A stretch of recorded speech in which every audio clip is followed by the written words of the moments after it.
Giants fans, it's training camp week. Yes, the offseason has concluded and the new year is truly commencing. Nick Falato, a Big Blue View here to discuss the crucial and pivotal talking points as we await the start of training camp. But before we do that, I think it's wise to reflect on what we were discussing around this time last season.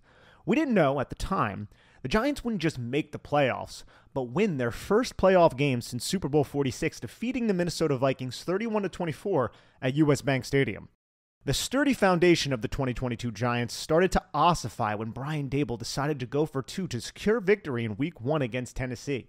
However, that seemed far-fetched 1 year ago. Last year at this time before training camp, discussions about Andrew Thomas's off-season ankle surgery distressed us as a fan base, as did, to be frank, the experiment of starting Aaron Robinson outside opposite Adoree Jackson. Unfortunately, the young player never fully received that opportunity, due to his appendectomy and subsequent knee injury that held him out for most of the season. Seems like ages ago, but Blake Martinez was still a topic of conversation last year at this time. However, one of the bigger talking points was Daniel Jones versus backup quarterback Tyrod Taylor. The early parts of training camp where defensive coordinator Wink Martindale harassed Jones fueled the fire of competitive controversy as the incoming coaching staff meticulously evaluated the quarterback whom just had his fifth-year option denied. Nevertheless, it worked out for Jones. He was re-signed to a 4-year, $160 million contract and is now tasked to build upon that sturdy same foundation that yielded the Giants a playoff win, respect, and their first coach of the year since Jim Fassel in 1997. So what are some of those big storylines heading into camp? For starters, the Saquon Barkley drama has shined a national spotlight on the franchise. We covered it extensively here at Big Blue View, and we hope to see 26 against Dallas in Week 1. There's little doubt the Giants are better off with Barkley on the field, but the rancorous nature of this situation prevents his presence from being a certainty, which opens the door to fifth-round rookie Eric Gray, veteran Matt Breida, Gary Brightwell, and Jashaun Corbin. The door is also ajar for newly signed running back James Robinson, who, somehow, is only 24 years old. The young back has already overcome a lot in his career, and now, another year removed from his injury, he'll look to compete for a roster spot. He'll try and just be more than a camp body. Cole Beasley was also signed to a crowded wide receiver room on Friday before training camp. A possible sign that Wan'Dale Robinson and maybe even Sterling Shepard could wind up on the PUP list, the physically unable to perform list. Big Blue is the slot machine right now, but the familiarity of Beasley with Daboll provides the Giants a savvy option in the slot if injuries plague the position throughout the summer. The Giants dressed 7 wide receivers for Week 1 against Tennessee last season. Sterling Shepard, Wan'Dale Robinson, Kenny Golladay, Darius Slayton, Kadarius Toney, Richie James, and David Sills.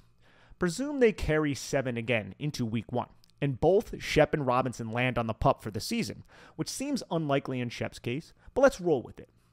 Then the Giants are looking at Slayton, Isaiah Hodgins, Paris Campbell, Jalen Hyatt, Colin Johnson, David Sills, Jamison Crowder, Jeff Smith, Khalil Pimpleton, Mekhi Polk, Jaden Mickens, Bryce Ford Wheaton, and Beasley to split those 7 spots, with Campbell, Hyatt, Crowder, Pimpleton, Mickens characterized predominantly as slot players.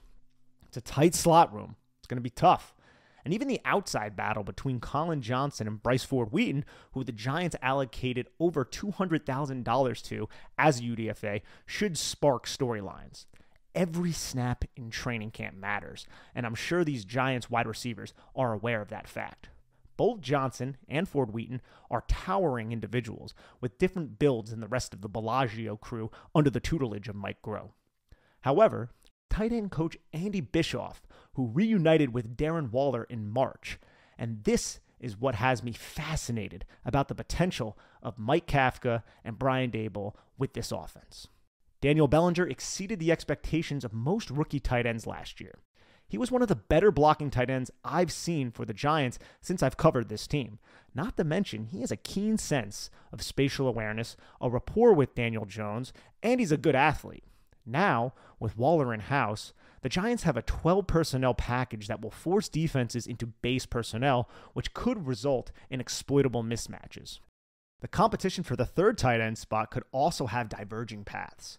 Like Waller, Lawrence Cager is a former college wide receiver. He's not going to dominate the point of attack as a blocker, but his size, speed, and athletic profile are problems for linebackers and safeties.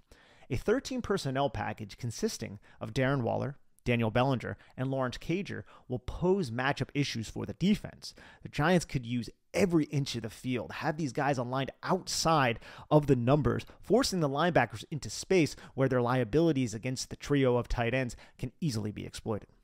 Conversely, Tommy Sweeney is more of a blocker than Cager is, but not necessarily an effective one, and that's no slight on Sweeney.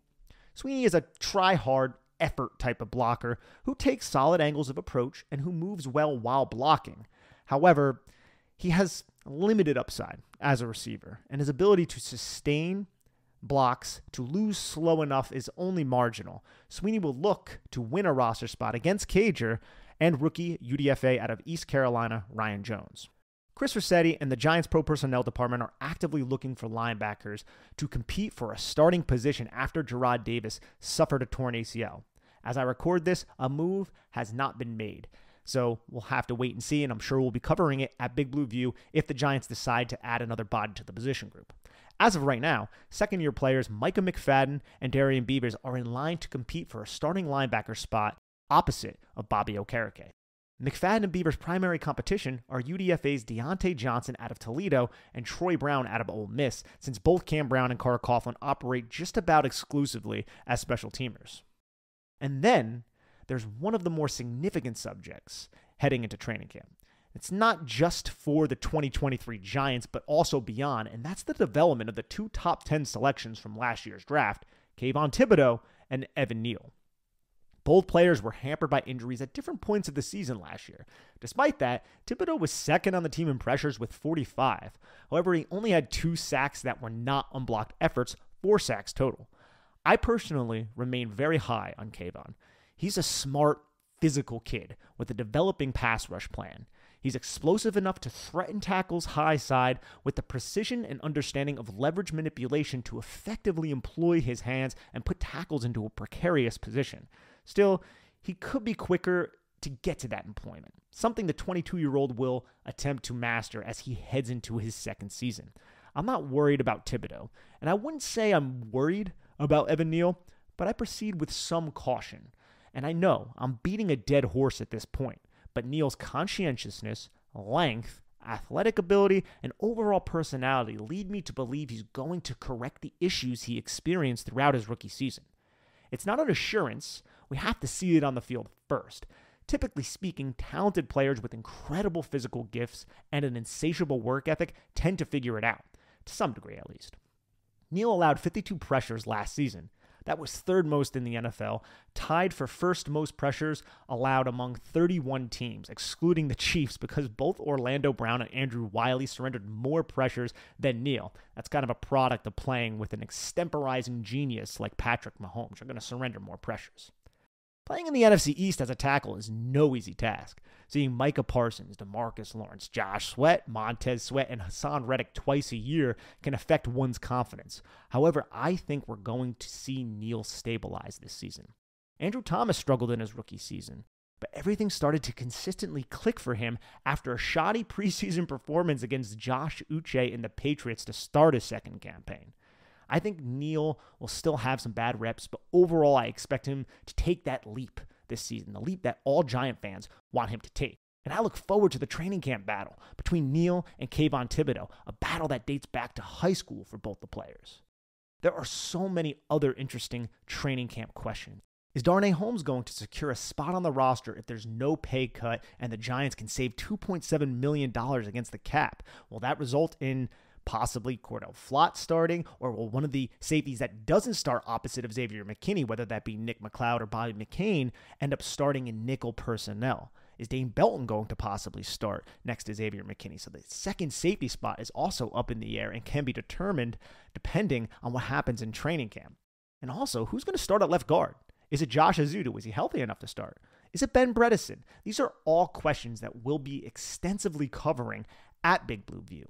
And if you love the New York Giants and you're excited like I am about the upcoming season, please head on over to bigblueview.com and Big Blue View's YouTube channel to check out our extensive coverage of the New York Football Giants. Thank you, everyone. We're less than 1 week away, and as of right now, have a lovely day.